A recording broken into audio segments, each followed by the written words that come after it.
যি নাৰীয়ে সৰু এটি আমল কৰিব, স্বয়ং জিব্ৰাইল আলাইহিস সালাতু ওয়াস সালামে হাত ধৰি পুলসিরাত পাৰ কৰি দিব, আল্লাহৰ জান্নাতত প্ৰৱেশ কৰাই দিব, চকুৰ পলকত পুলসিরাত পাৰ কৰি দিব।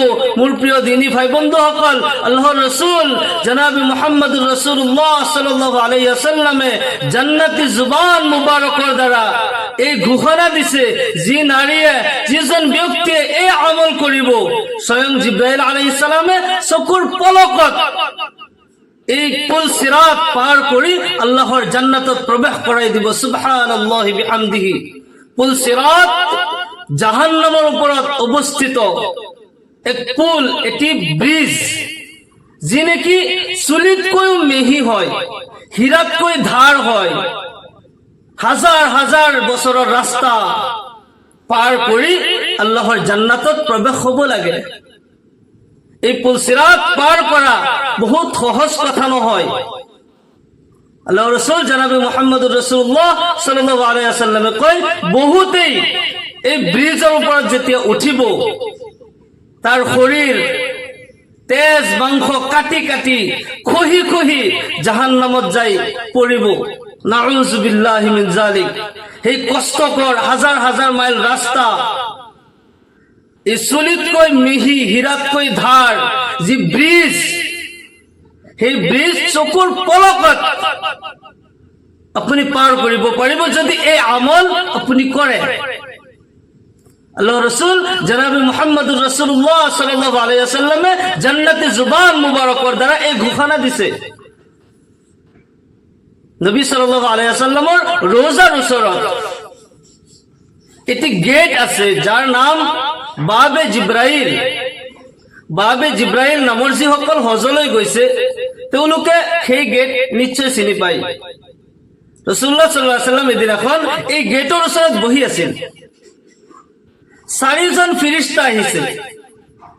নবীৰ ওচৰত আৰু কেইজনমান সাহাবাও আছিল। নবী সাল্লাল্লাহু আলাইহি ওয়াসাল্লামে দেখি আছে, সাহাবাসকলেও দেখা পাইছে, 4জন যুৱক, বৰ ধুনীয়া চেহেৰা, তেওঁলোক আহি আছে। সাহাবাসকলে চিনি পোৱা নাই, কিন্তু ৰাসূলুল্লাহ সাল্লাল্লাহু আলাইহি ওয়াসাল্লামে তেওঁলোকক দেখি পায় চিনি পাইছে যে এইসকল আল্লাহৰ ফিৰিস্তা হয়, কাৰণ আল্লাহৰ ফিৰিস্তাসকলৰ লগত নবীৰ মুলাকাত সাক্ষাৎ হৈয়ে থাকে। তেওঁলোক আহি আল্লাহৰ ৰাসূল জনাব মুহাম্মদুৰ ৰাসূলুল্লাহ সাল্লাল্লাহু আলাইহি ওয়াসাল্লামক সালাম দিছে। 4জন ফিৰিস্তাই এই আমলৰ কথা কৈছে আৰু সুসংবাদ দিছে। এই আমলৰ কথাই 4জন ফিৰিস্তাই কৈছে, হে নবী, আপোনাৰ যি উম্মতে এই আমল কৰিব তেওঁলোকৰ কাৰণে এই পুৰস্কাৰ। 4জনে ভিন্ন ভিন্ন বেলেগ বেলেগ পুৰস্কাৰৰ ঘোষণা দিলে। হযরত জিব্রাইল আলাইহিস সালাম, হযরত মিকাইল আলাইহিস সালাম, হযরত ইসরাফিল আলাইহিস সালাম আৰু হযরত আজরাইল আলাইহিস সালাম, 4জন ফিরিস্তা নবী সাল্লাল্লাহু আলাইহি ওয়াসাল্লামৰ ওচৰত উপস্থিত হয় আৰু নবীক সালাম দিয়ে। সালামৰ পিছত নবী সাল্লাল্লাহু আলাইহি ওয়াসাল্লাম সালামৰ জবাব দিয়ে আৰু তেওঁলোকক প্ৰশ্ন কৰে। সৰ্বপ্ৰথম হযরত জিব্রাইল আলাইহিস সালামক প্ৰশ্ন কৰিলে, হে ভাই জিব্রাইল, কিয় আহিছা? আল্লাহৰ পক্ষৰ পৰা কিবা বাৰ্তা আছে নেকি?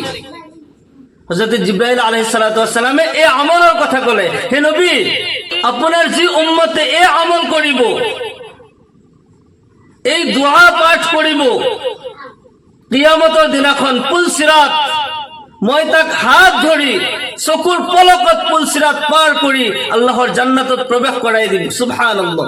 ইয়াৰ সমান্তৰালকৈ হযরত মিকাইল আলাইহিস সালামে কৈ আছে, ইয়া রাসূলুল্লাহ সাল্লাল্লাহু আলাইহি ওয়াসাল্লাম, আপোনাৰ যিজন উম্মতে এই দুআ পাঠ কৰিব, কালি কিয়ামতৰ দিনাখন সেইজনক মই হাউজে কাউসাৰলৈ লৈ যাম, আল্লাহৰ দান হাউজে কাউসাৰৰ পৰা মই পান কৰাই দিম। সুবহানাল্লাহ। আল্লাহৰ পক্ষৰ পৰা এই ঘোষণা দি আছে।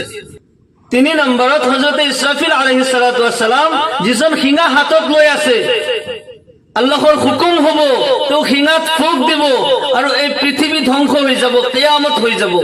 এই কামৰ কাৰণে তেওঁ নিযুক্তি হৈ আছে। সেইজন ফিৰিস্তা আল্লাহৰ পক্ষৰ পৰা আহি ঘোষণা দি আছে, ইয়া রাসূলুল্লাহ সাল্লাল্লাহু আলাইহি ওয়াসাল্লাম, আপোনাৰ যি উম্মতে এই দুআ পাঠ কৰিব, সেইজন উম্মতৰ কাৰণে কালি কিয়ামতৰ দিনাখন মই একদল ফিৰিস্তা পঠাই দিম।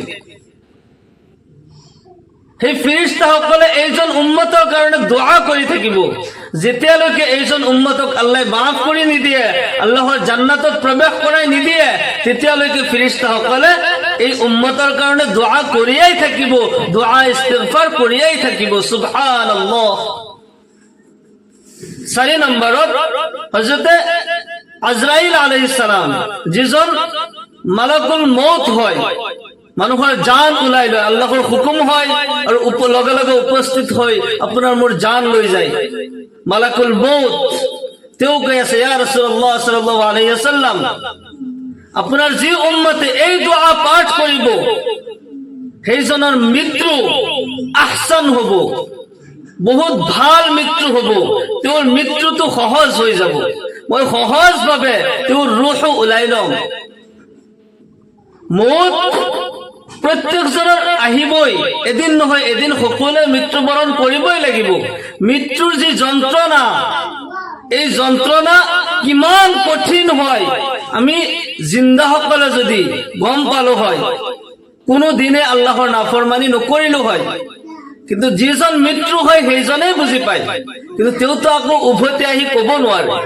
মালাকুল মউতে কয়, ইয়া ৰাসূলুল্লাহ সাল্লাল্লাহু আলাইহি ওয়াসাল্লাম, আপোনাৰ যি উম্মতে এই দোয়া পাঠ কৰিব সেইজনৰ মৃত্যু আসান হ'ব, বহুত সহজ হ'ব, মই অতি সহজভাৱে তেওঁৰ জান ওলাই লৈ যাম।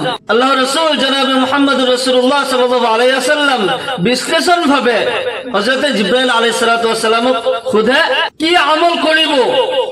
হযরত জিবরাইল আলাইহিস সালাতু ওয়াস সালামে কয়, ইয়া রাসূলুল্লাহ সাল্লাল্লাহু আলাইহি ওয়াসাল্লাম, আপোনাৰ যি উম্মতে আপোনাৰ ওপৰত দুরূদ শরীফ পাঠ কৰিব, সুবহানাল্লাহ, যি উম্মতে বেছি বেছি আপোনাৰ ওপৰত দুরূদ শরীফ পাঠ কৰিব সেইজনক মই চকুৰ পলকত পুলসিরাত পাৰ কৰি দিম, আল্লাহৰ জান্নাতত প্ৰৱেশ কৰাই দিম। হযরত মিকাইল আলাইহিস সালাতু ওয়াস সালামও একই সংবাদ দিলে, হযরত ইসরাফিল আলাইহিস সালাতু ওয়াস সালামে একই সংবাদ দিলে, হযরত আজরাইল আলাইহিস সালাতু ওয়াস সালামেও একই সংবাদ দিলে। সকলোৱে বেলেগ বেলেগ পুৰস্কাৰৰ কথা ক'লে। যিসকলে আপোনাৰ যি উম্মতে আপোনাৰ ওপৰত দুরূদ শরীফ পাঠ কৰিব সেইজনৰ কাৰণে ইমানখিনি পুৰস্কাৰ হয়। আটাইতকৈ ডাঙৰ পুৰস্কাৰটো হৈছে জাহান্নামৰ যি পুল, জাহান্নামৰ ওপৰত যি ব্ৰিজ, এই ব্ৰিজ চুলিতকৈ মিহি আৰু হীৰাতকৈ ধাৰ, হাজাৰ হাজাৰ বছৰৰ ৰাস্তা চকুৰ পলকত আল্লাহৰ ফিৰিস্তাই আল্লাহৰ হুকুমত পাৰ কৰি দিব আৰু আল্লাহৰ জান্নাতত প্ৰৱেশ কৰাই দিব, যদি আপুনি এনি টাইম নবীৰ ওপৰত দুরূদ শরীফ পাঠ কৰে। সুবহানাল্লাহ। কিয়নো দুরূদ শরীফ খুদ আল্লাহ পঢ়ে। মই আগতেও এটা বয়ানত কৈছো, আল্লাহ ৰাব্বুল আলামিনে কোনো কৰ্ম নকৰে, এটা কৰ্মই কৰে, সেয়া হৈছে তেওঁ তেখেতৰ হাবিব জনাবে মুহাম্মদুৰ ৰাসূলুল্লাহ সাল্লাল্লাহু আলাইহি ওয়াসাল্লামৰ ওপৰত দুরূদ শরীফ পঢ়ে। যিজন উম্মতে নবীৰ ওপৰত দুরূদ শরীফ বেছি বেছি পাঠ কৰে সেইজন উম্মতৰ কাৰণে দুনিয়া ও আখিৰাতত কামিয়াবি আছে। আল্লাহ ৰাব্বুল আলামিন তাৰ ওপৰত ৰাজি হয়, আল্লাহৰ ৰাসূল ৰাজি হয়, আল্লাহৰ ফেৰেশতাসকল পৰ্যন্ত সেইজন উম্মতৰ ওপৰত ৰাজি হয়। তেওঁলোকেও সুসংবাদ দিয়ে, কিয়ামতৰ দিনাখন কঠিন সময় যেতিয়া হ'ব, সূৰ্য মূৰৰ ওপৰত আহি যাব, জমিন তামা হৈ যাব, নফসি নফসিৰ এক আলম হৈ যাব, এটা নেকিও কোনেও নিদিয়ে, কোনেও কাকো সহায় নকৰে। সেই কঠিন সময়ত আপোনাক আল্লাহৰ ফেৰেশতাসকলে সহায় কৰিব। ইয়াৰ সমান্তৰালকৈ খুদ ৰাসূলুল্লাহ সাল্লাল্লাহু আলাইহি ওয়াসাল্লামে কয়, যিজনে মোৰ ওপৰত দুরূদ শরীফ পাঠ কৰে তাৰ কাৰণে শাফাআত ওয়াজিব হয়, মই তাৰ কাৰণে শাফাআত কৰা, সুপাৰিশ কৰাটো ওয়াজিব হৈ যায়। সুবহানাল্লাহ। আল্লাহৰ নবী সাল্লাল্লাহু আলাইহি ওয়াসাল্লামে যদি কিয়ামতৰ দিনাখন আপোনাৰ কাৰণে মোৰ কাৰণে সুপাৰিশ কৰে, আমাৰ আৰু কি লাগে? আৰু কোনো কিছুৰ প্ৰয়োজন নাই। সেইকাৰণে নবীৰ ইশক লৈ, নবীৰ মুহাব্বত লৈ যদি আপুনি দুরূদ শরীফ পাঠ কৰে বেছি বেছি কৈ, যি দুরূদ শরীফ আপুনি জানে, আপুনি এনি টাইম এই দুরূদ শরীফ পাঠ কৰি থাকিব, সাল্লাল্লাহু আলাইহি ওয়াসাল্লাম, সাল্লাল্লাহু আলাইহি ওয়াসাল্লাম, সাল্লাল্লাহু আলাইহি ওয়াসাল্লাম। আপুনি চলাফুৰা কৰি আছে, কিবা কাজ কৰ্ম কৰি আছে, সাল্লাল্লাহু আলাইহি ওয়াসাল্লাম পঢ়ি আছে, আপুনি ঘৰত কিবা কাম কৰি আছে, আমাৰ মা ভনীসকলে পাকঘৰত কিবা কাম কৰি আছে, যিকোনো কাম কৰি আছে, আপনি এনি টাইম দুরূদ শরীফ পাঠ করে থাকুন সাল্লাল্লাহু আলাইহি ওয়াসাল্লাম সাল্লাল্লাহু আলাইহি ওয়াসাল্লাম। দুনিয়াতে কোনোদিন রিজিকের অভাব নহয়, জীবনত অভাব অনাটন না থাকে, কোনো পেরেশানি না থাকে, আখিরাতেও আপনি কামিয়াবি হয়, আখিরাতেও আপনার সম্মান মর্যাদা আল্লাহ রাব্বুল আলামিনে বৃদ্ধি করে দিব। আল্লাহর ফেরেশতা সকল পর্যন্ত আপনার কারণে দোয়া ইস্তিগফার করে থাকিব। মোর প্রিয় দিনী ভাই বন্ধুসকল, মোর প্রিয় মা ভনী সকল, আল্লাহ রাব্বুল আলামিন আমাক সকলোকে বেশি বেশি কই নবীর উপৰত দুরূদ শরীফ পঢ়াৰ তৌফিক দান কৰক, নবীৰ মুহাব্বত আমাৰ অন্তৰত সৃষ্টি কৰি দিয়ক। সকলোৱে কওক আল্লাহুম্মা আমিন ওয়া আখিরু দাওয়ানা আনিল হামদুলিল্লাহি রাব্বিল আলামিন। আসসালামু আলাইকুম ওয়া রাহমাতুল্লাহি ওয়া বারাকাতুহু।